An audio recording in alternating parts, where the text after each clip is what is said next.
We've been waiting 8 months to see the Miami Hurricanes run through that smoke again. And tonight, it's a top 10 matchup taking on a hated rival of years past, your Miami Hurricanes against the Notre Dame Fighting Irish.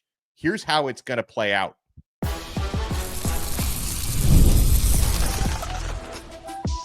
You are Locked On Canes, your daily podcast on the Miami Hurricanes, part of the Locked On Podcast Network, your team every day. It's game day. Could get a little rainy and a little sloppy tonight. I am Alex Donno, University of Miami alumnus, co-host of Locked On ACC, and host of Postgame on the Miami Hurricanes radio network. And thank you so much to the everydayers for making Locked On Canes your first listen. We're available free wherever you get your podcasts. We're free on YouTube. We're part of the Locked On Podcast Network, your team every day. We're going to have a few guests rolling through on this episode. We're going to talk to our friend Raymond at GA Cane Fan, who's not only going to pick his winner for tonight, but he's also going to weigh in on, he lives in the Atlanta area, what those Georgia folks and sports talk radio hosts have been saying about Carson Beck.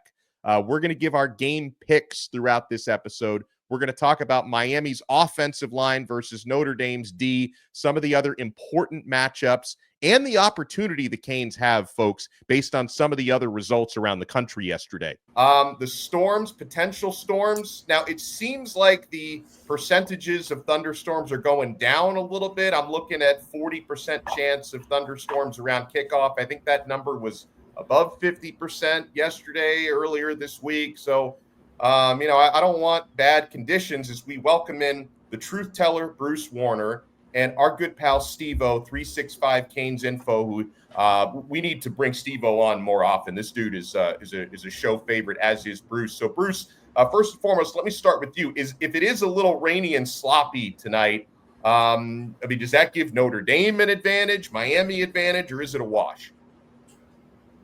If it's going to rain, it's a wash, obviously, in more ways than one. But look, I hate playing in that kind of crappy weather. I don't know who would help. Obviously, Notre Dame wants to just be real physical and pound the ball. I don't think they want their Carr, in situations where he has to try to win the game. I don't know if it really matters the weather. We've practiced in rain. We've been out down here, since the spring with playing in bad weather. Of course, we move inside. I don't think it matters. I just want to beat them. I just want to win this game. I've been saying it for months. People keep Stevo. They say, "Oh no, it's not a big game. It's not a must-win." Mario lost 3 out of the last 4. This is a chance. After Texas lost, we saw Bama get their ass kicked by Florida State. Clemson lost. Clemson lost. So we have a golden opportunity now to tell everybody in this country what Miami football is all about. We can't lay an egg tonight. We've got to win. And, I was just talking to Mark Caesar. He just texted me, and he said, Bruce, you know what? I don't care if we win by 1. I know you want to blow them out. We got to win. We have to win this game, because then we have 2 stiffs that we should beat, and then we have Florida coming into town looking for revenge. So we can't lay an egg tonight. One of those stiffs you referred to, USF, they don't out Boise State. They don't look. I'm saying they're not a stiff. They're not going to beat us. If we're as good as we think we are, they're not going to beat Miami this year. I mean, they're getting better, but they're not going to beat Miami. Not if we play well today. We'll see. We'll see about the D-line. We'll see about the defensive backs. We'll see about our young receivers. There's a lot sitting here that we just don't have answers for. Stevo, what do you think about this? When it comes to rain, everybody overhypes it, to be honest. It's just a regular football game. Yeah, it favors ground and pound teams. Hey, we're just going to keep, but then also ball security comes into question when you're just going after it in the running game. It only takes 1 or 2 good swipes at that football or a hat on that football for it to pop loose, and then anything can happen in a pile. I don't really think it goes for either team. I think we should be able to execute well in the rain. We do have a roster that has been more national, but a lot of kids are South Florida based, and we've been playing through rain our whole life. So it's really nothing new. I do think that Carson Beck has a better chance of passing in the rain than a true freshman or a redshirt freshman quarterback making his first start with the defensive line humming at him. But as long as we can run and tackle, I don't care if it's snowing, I don't care if it's raining, hailing. As long as we can run and tackle on defense, we'll probably be all right. Stevo, let me stay with you on this, and then Bruce, you can weigh in. I don't know how much we can take from other games, but I have noticed that some of the first-time starters around the country didn't perform so well in the Saturday games. I mean, I kind of feel bad for Arch Manning with all the hype just to have the debut that he had yesterday. I know it was against Ohio State, but I was not impressed with Arch. I don't think anyone was. Ty Simpson gets his first start for Alabama, and credit to Florida State for winning that game, but Simpson looked awful in that one. So I guess I'm kind of hoping that trend may carry over to CJ Carr today. Yeah, I mean, in Arch's thing, I'm not his lawyer. I'm not gonna defend him, but making your first, start on the road at the shoe is definitely crazy. My thing with Arch was he was making a lot of the correct reads. The balls were just uncatchable. That was the worrisome thing. If this was his first start on the road and, he's seeing it late and he's pushing it to places he's not supposed to be. And you go like, oh, he's trying to make a play. He's trying to force a play, all this stuff. But he's throwing it to the right people. I mean, they're just 3 yards to the ground, 4 yards behind the receiver. That 1 3rd and 5 with Ringo on a drag route where he had to make an athletic move just to touch it. I mean, he catches that ball. He almost scores. I mean, there's just so much good reads that he made where the ball just was not there. I mean, he looked terrible. It looked like he had to force everything in his body to get some of those balls out. It just looked weird. It looked so just like it just did not look like anything like the hype that we were being sold. And obviously he played a little bit last year. He made some plays, so that gave everybody more fuels for the hype train. But this is not UTSA. This is Ohio State, the defending national championship. There's a guy named Caleb Downs back there. Like this is a totally different game. It almost looked like he didn't even warm up. I kept on watching him do this with his shoulders. It looked like he wasn't loose. I don't know if he was nervous. Yeah, he missed a lot of throws. And I don't think his coach did much good for him either. With that pass rush at Ohio State, they should have been screening them to death. But they didn't do it. They did it a couple of times. But, he was sitting in that pocket. He was a dead duck. The same thing for Simpson. Florida State went after that kid, and they just pounded him, and there was no help. I think the Boars is in the hot seat already. They only played one game. Fire. I mean, let's be honest. Losing a game is one thing. Getting bullied, like they got bullied, you could flip the script and be like, look, Florida State was 2-10 last year, and they came and bullied you and did this. Like, that's what every Bama fan right now is talking about. They're talking about how terrible Florida State was last year and how they came out and looked like a national championship contender versus us. Without even doing anything special, they ran for over 250 yards. Like, there was nothing special. It was, hey, look, we're going to smash you in the face. It doesn't matter if I'm handing it to my junior running back, my 2 freshman running back. They were running them over. There was a block where Castellanos was now beating 13, the tight end. I seen it. Someone posted it on Twitter. Man, he blew a Bama linebacker up. Would you ever think of a Bama linebacker getting blown up like that? The Ruben Fosters of the world, like all the guys that have come through those programs, you have never, ever seen in your life them just getting pancaked at the point of attack. That was crazy. Right. They didn't seem to be mentally or physically in that game, Bama. They just looked like they came out, thought they were going to blow them out, and they didn't practice. They didn't know what was coming. They were really, really beaten at the line of scrimmage, which we thought Florida State was not that good. But they are good. They're pretty good. Am I going to talk about them in Miami? No, I want to talk about Notre Dame. What do you think the keys are winning this game tonight? What do you think, Stevo? Give us 2 or 3. Like keys to winning this game? Yeah. What do we have to do on either side of the ball? We need pressure from the interior. I want to see defensive tackles getting upfield. When you have a quarterback, it's one thing to put pressure from the edge, but that allows them to step up and make plays. If there's pressure from the middle and up the front, like it's dead. That's mostly, a forced turnover from making the quarterback get rid of a ball before he wants to, or just a straight up sack and strip. So I want to see interior pressure from our D-tackle room. There's a couple of D-tackles I'm super high on. Milton's a local kid. Alex, where did we hear that before? Who else has ever said that? I never met the guy you, sitting Stevo, right but I've been next to saying me. it for years. You and Stevo are old friends now. Your first time meeting each other. You guys are going to be drinking beers together later tonight. Yeah, man. I'm an interior pass rush type of guy, just because I know From an offense standpoint, there's nothing we could do really to adjust to that. If our center and 2 guards can't handle the interior pressure, there's really nothing we could do. We could throw that running back in to try to snip his nose in there, and then that, guess what? That means you're leaving a tackle one-on-one with Rueben Bain, and then we love our chances there. So I'm big on interior pressure. Growing up with all the 30 for 30s, I'm a Jerome Brown guy, so I'm with you, Bruce, with all the interior pressure. I think that's one of the biggest keys to the game. And then ball security would probably be my other one. It's going to be a wet football. Whether if it's raining on and off, the ground's going to be wet, the grass is going to be wet. Take care of the football. We don't want to give Notre Dame any needless, momentum. Just take care of the football. Mark Fletcher's really good with that. He had 1 or 2 for his first time late last year, so it gets people in their minds that he fumbles the ball. That was his first career fumble. So let's right. We'll put this down to ball security. I've seen Jordan Lyle get the ball 30 times in a game, pouring rain.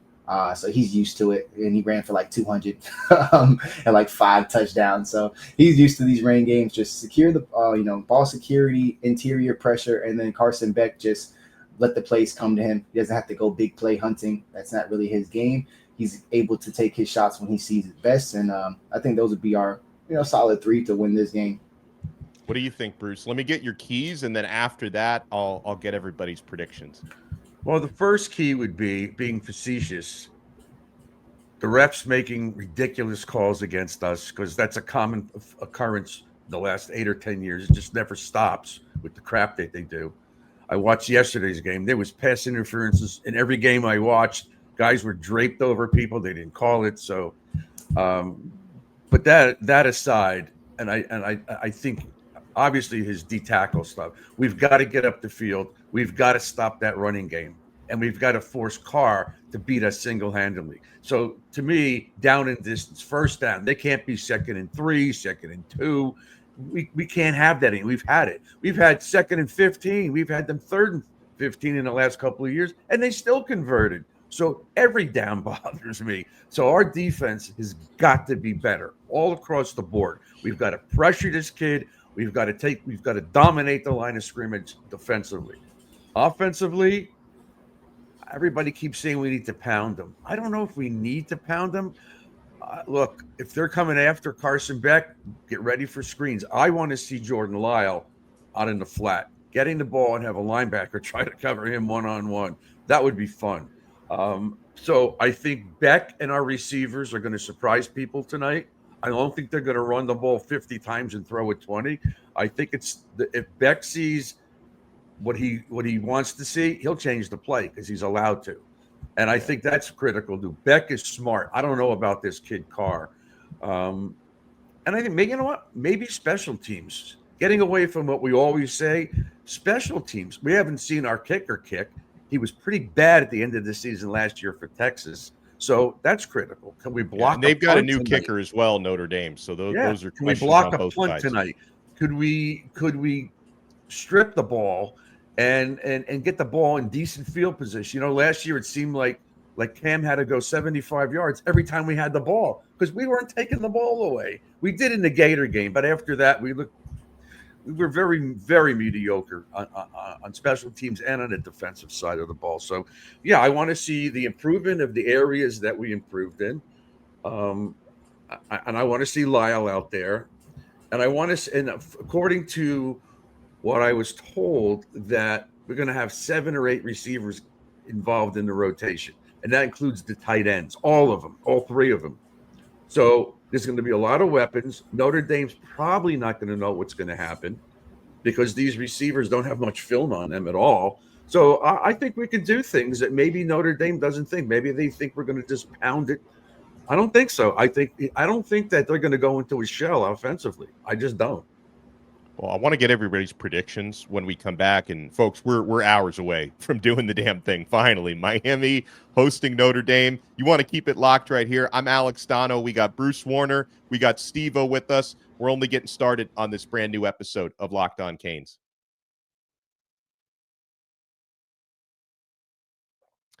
Folks, college football is back, and I couldn't be more excited. The tailgates, the rivalries, the energy in the stands, there's just nothing like it. But let's be real.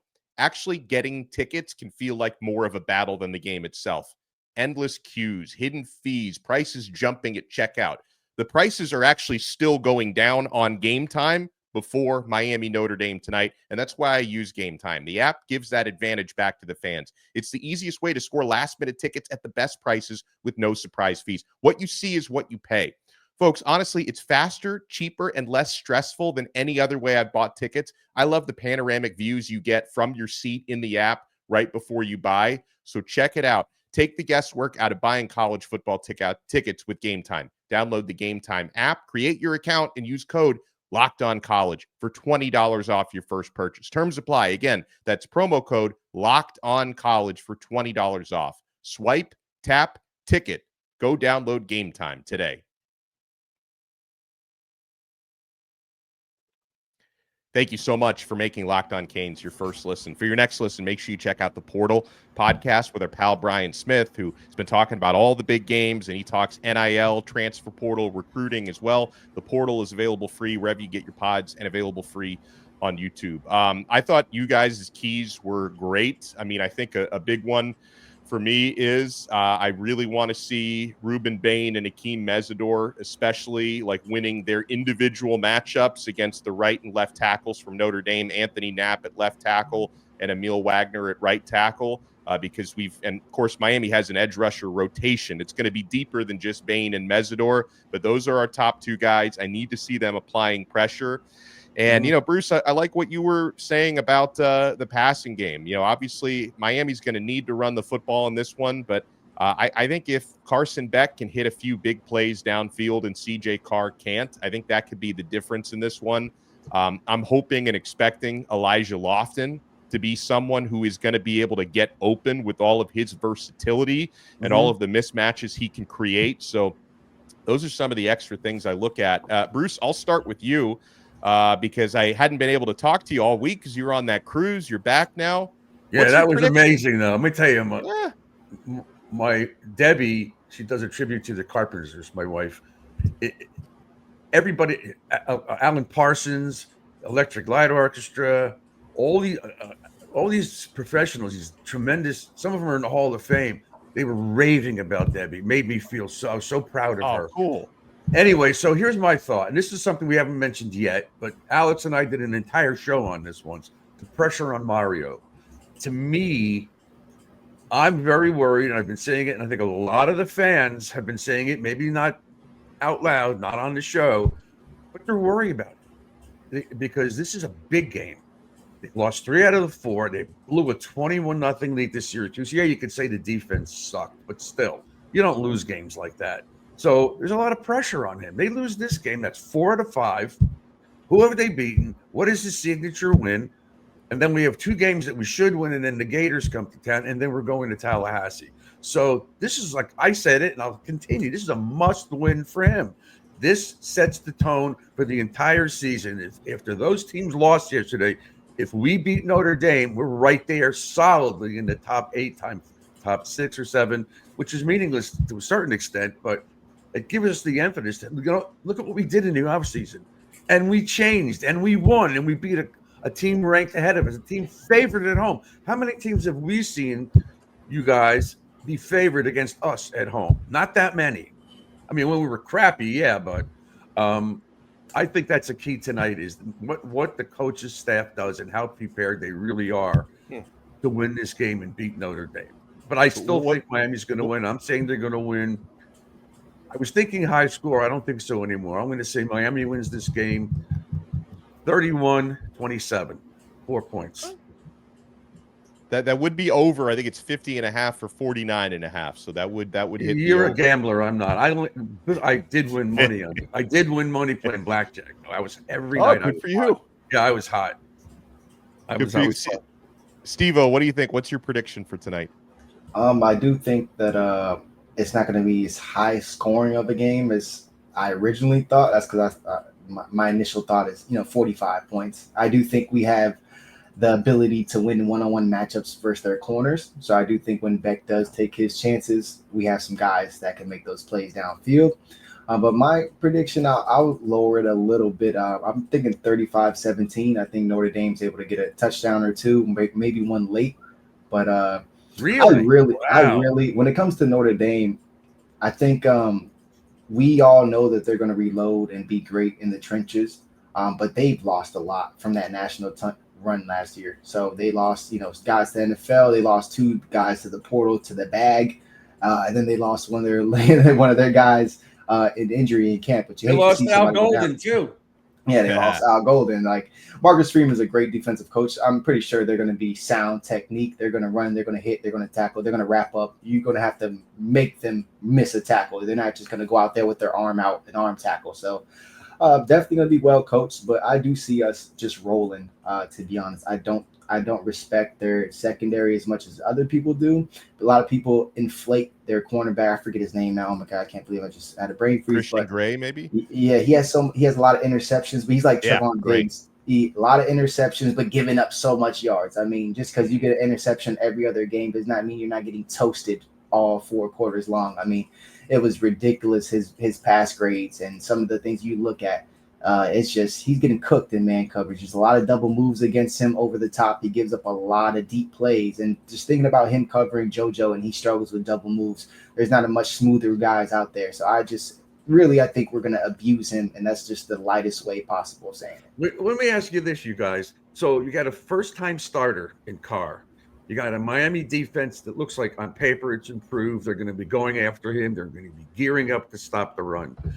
As the coach of Notre Dame, if you were Freeman, wouldn't you try to get Carr confidence early in the game? Throw some quick outs, throw a screen or 2, play fake, and then roll out and dump it off. You want to get this kid's head into the game. I would do that. I'm a little worried about them doing play action and them taking advantage of our over pursuit on things. That's what scares me at the beginning of this game. I don't think they just want to hand off 3 times and punt, or hand off 3 times and keep moving the chains like that. They got to get this kid in some sort of a rhythm, I'd like to think. Arch Manning was in no rhythm yesterday. Simpson had no rhythm yesterday. They looked really bad. And so when I'm thinking ahead, hey, this guy's a smart coach. Why not? Look, he's not throwing bombs. You don't want to sit in the pocket and get sacked. So let's get him warmed up. That's what I'm worried about, that the beginning of the game. We've got to get them off the field if they get the ball first.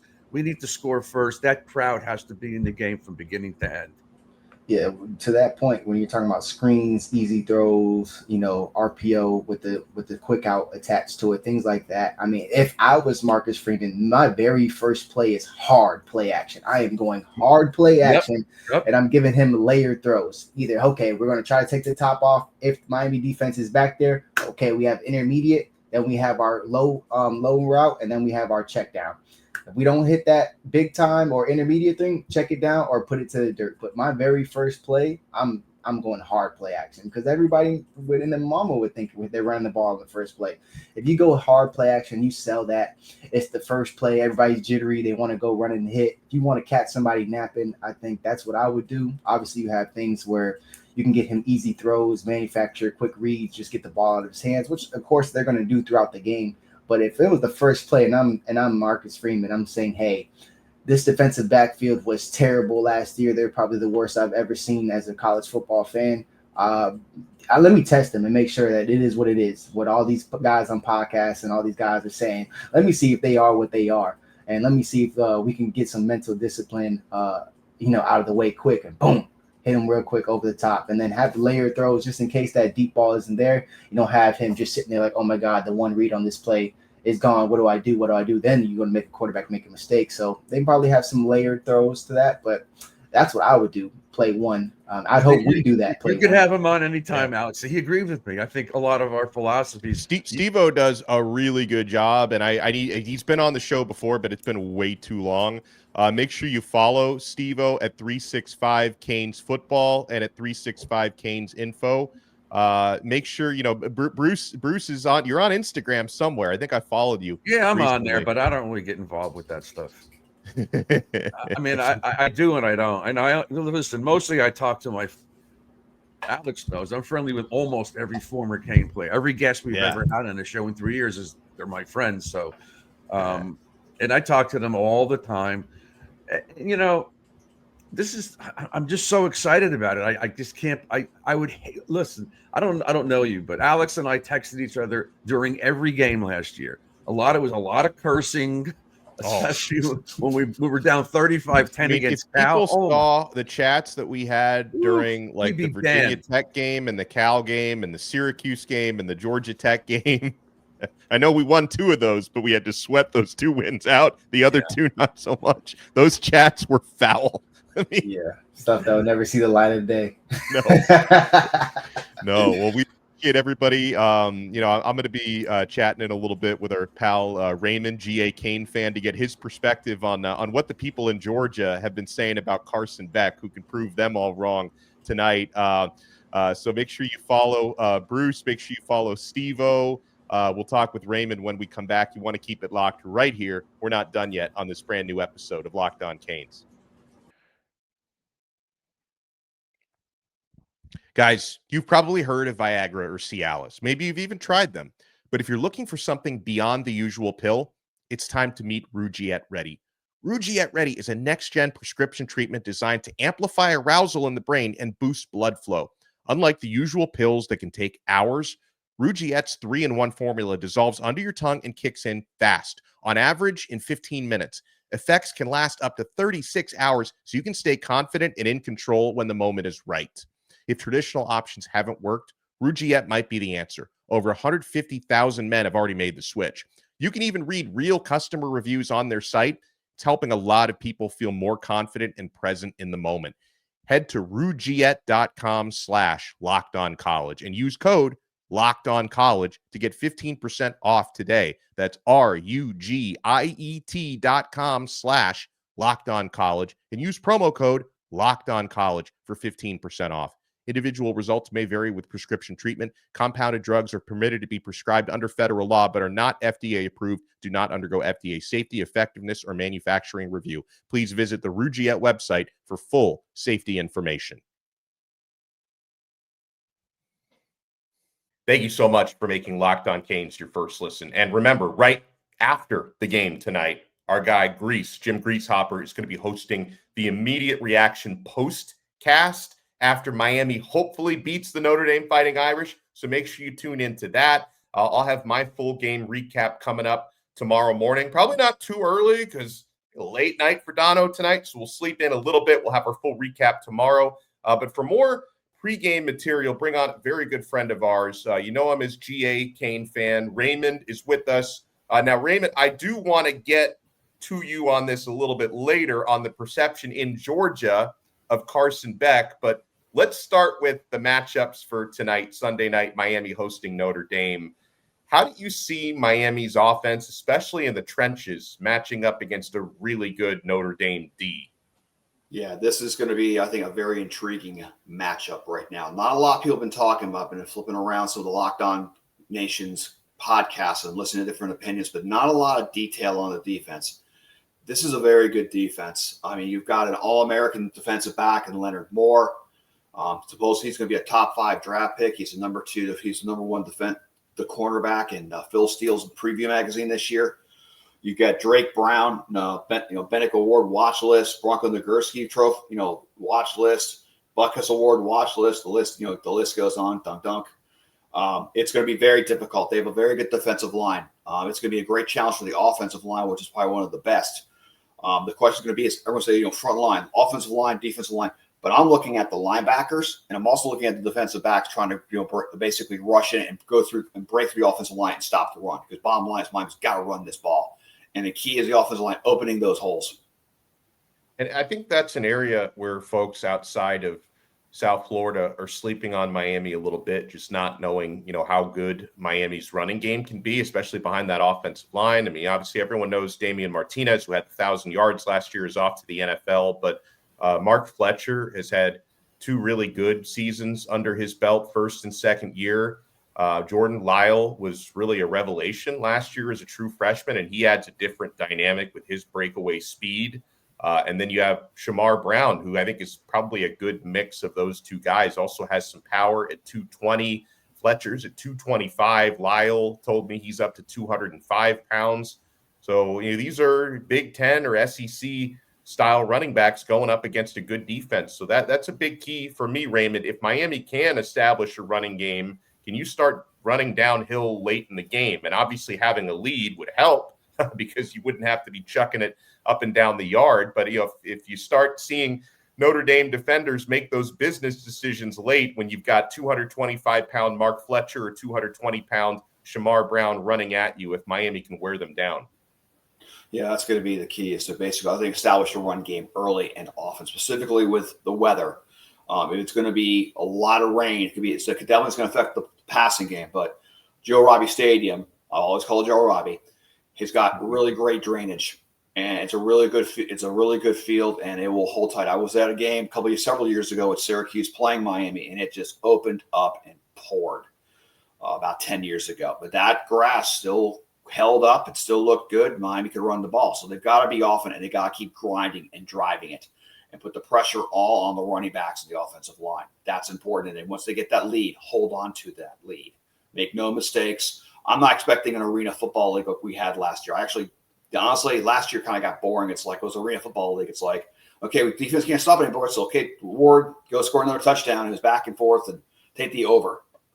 It was a lot of things, Raymond. I don't know if I would describe it as boring, but I do. That there was an 8-day period last year, from the Virginia Tech game that came down to that Hail Mary, followed by the Cal game, that 25-point comeback. I almost checked myself into the ER like 3 times between those 2 games with how suspenseful it was. But I remember. I would rather. I saw. We all watched. Texas lose to Ohio State, 14-7 yesterday. If we get one of those games and Miami comes out on top 14, I will take any score. I'll take a 3-0 win. I'll take anything we can get tonight. And I'll take it twice on Sunday, which is today. Yes, absolutely. I don't care how boring it is, or freaking 10-7, 10-3. Give me that victory to start off the season, because I know Clemson would love to have a victory. Yeah, that's right. And another thing we've been talking about, the opportunity that Miami has now. Got to go out there and win the game tonight, and I hope Miami can. I think they can, but with having Clemson going down last night, they're ranked ahead of you, or were ranked ahead of you in the top 5. I know Miami fans weren't too happy to see Florida State beat Alabama, but then on the flip side of that, Alabama ranked number 8. They're going to fall out of the top 10. So Miami's got a big opportunity. If you can pull off this victory against number 6 Notre Dame, you're looking at a move up, Raymond, of probably several spots. I don't want to get ahead of myself, because, again, all you got to do is beat Notre Dame. Is that it? But the opportunity is there to move up big time tonight. Yeah, absolutely. It's a huge victory, and they really kind of need this for multiple reasons. And not just, and also just with the recruiting guys we got out there. We need a good start. Yeah. It's so important this year we have a good start, and we can actually have a defense that shows up. When was the last time we had I can't remember the last 3 and out. I don't think we have one against Cuse. I don't think we have one against Vaunted. I'm dying to see when you start. You don't like you like this exciting back and forth. To me, it's like arena football, but it gets boring. Give me a 3 and out, please. Give me a couple 3 and outs against Notre Dame, and that would make my night. Just something to stop that defense and get the momentum, because it was so horrible last year. But what Dame's going to be interesting is, with Al Golden now with the Bengals leaving, we have Chris Ash now as the new defensive coordinator. So we're going to see what the wrinkles are going to be. But Notre Dame's head coach, who is basically a defensive mind, is Marcus Freeman. We're not Notre Dame fans or whatever, but as I get older, you respect things. Marcus Freeman has done an outstanding job with this program. Yeah. Everyone also, one thing to maybe remember, he was supposed to go to LSU as defensive coordinator, and Notre Dame wanted to keep him. Yes. He desperately wanted to keep his on staff. But Notre Dame, the priests got together, they gave him a lot of money, and they gave him what he needed. And he's really come through for them, because no one expected them to be a runner-up in the national championship game. And they had opportunities to win it, but Ohio State definitely was the better team. But you have to give a lot of respect to him, and he can game plan very well. Just look what they did to UGA.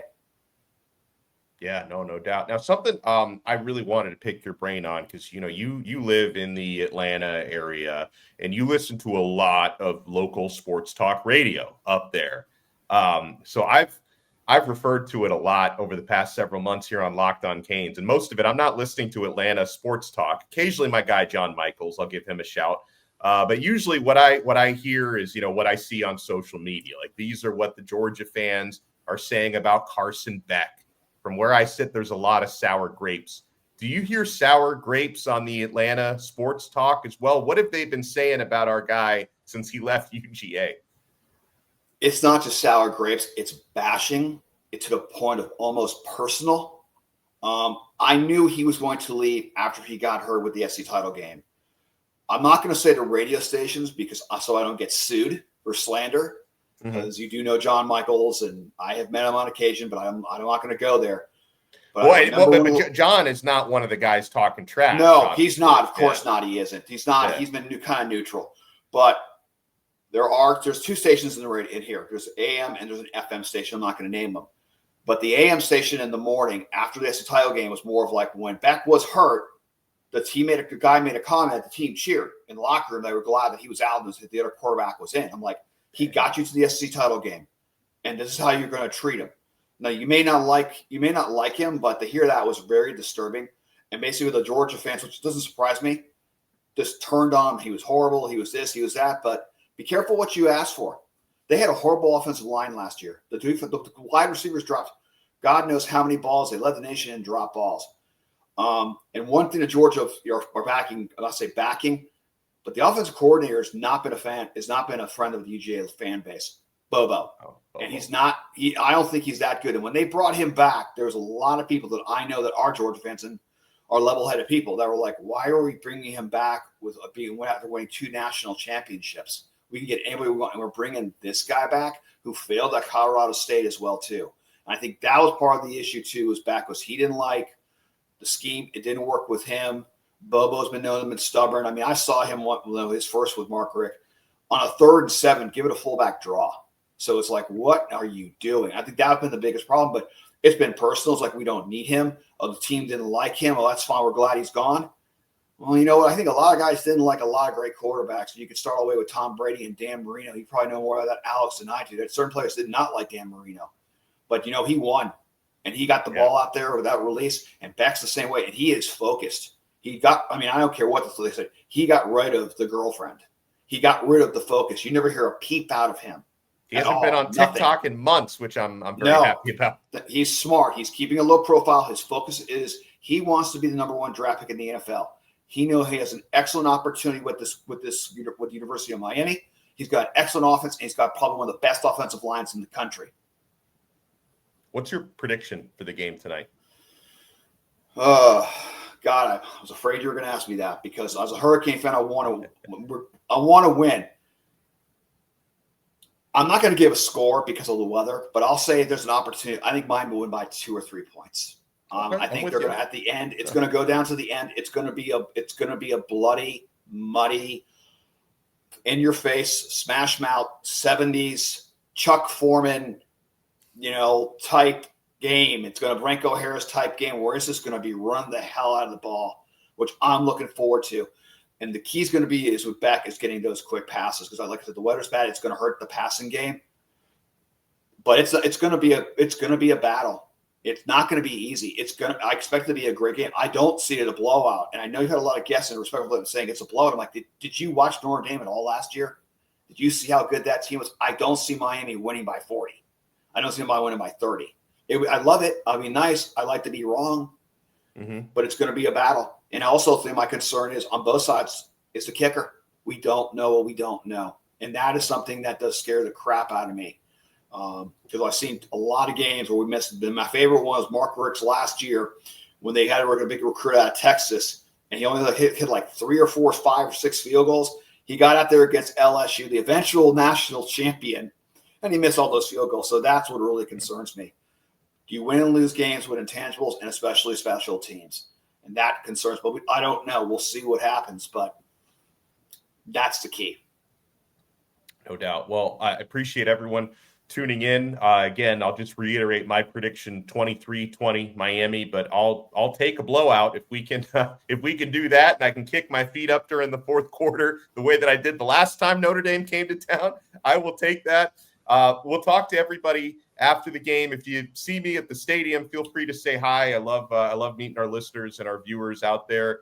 I don't have any specific tailgating plans because I am working. You guys remember, like, don't come up like offering me all your shots and stuff, because I don't want to be stumbling around the press box. But Offer him Peroni Zero. Offer him a Peroni Zero. That's a good non-alcoholic beer or a good Italian. Yeah, offer me your non-alcoholic Peronis and we'll be good to go. Huge thanks to Raymond for jumping in. Also, the perspective on that venom coming out of Georgia is great. We'll talk to everyone next time on another episode of Locked On Canes. We are part of the awesome Locked On Podcast Network. Your team every day.